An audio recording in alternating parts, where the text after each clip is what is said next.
হুজুর সাল্লাল্লাহু আলাইহি সাল্লাম প্রতি রমজানে তিনি শেষ দশকে 10 দিন করে ইতিকাফ করতেন। সুবহানাল্লাহ জোরে বলুন। কয়দিন করে ইতিকাফ করতেন? 10 দিন করে ইতিকাফ করতেন। কেন? লাইলাতুল কদরি খায়রুম মিন আলফি শাহর, কদরের রাতকে পাওয়ার জন্য যা হাজার মাসের থেকেও উত্তম। আল্লাহু আকবার জোরে বলুন। আলফি, হাজার মাসের থেকেও উত্তম এমন একটি রাত যদি আমি যদি পেয়ে যাই, কপাল তো আল্লাহ তাআলা আপনার আমার চমকিয়ে দিবে। কন্যা আমিন।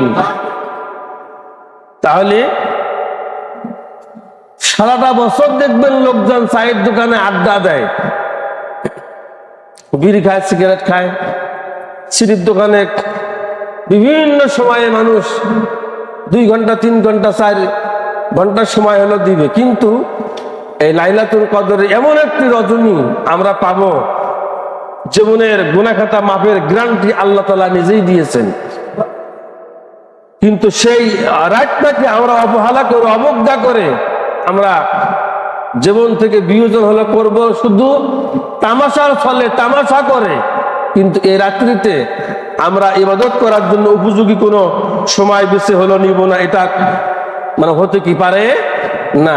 আমরা এই রাত্রিতে, বেজর রাত্রিতে আমরা এই লাইলাতুল কদরের রাতকে আমরা সকলেই 20-এর পর থেকে যতগুলো রাত হলো পাবো বেজর রাত, আমরা ঘরে পারি, মসজিদে পারি, যিনি যেখানেই হলো পারি, আমরা একটু সময় করে নিয়ে লম্বা সূরা ভাবে আমরা আল্লাহকে লম্বা করে সেজদা দিব, আর যত তাসবিহ তাহলিল আছে আমরা এগুলো তেলাওয়াত হলো করব। আল্লাহ তৌফিক ইনায়াত করুন। কোন আমিন।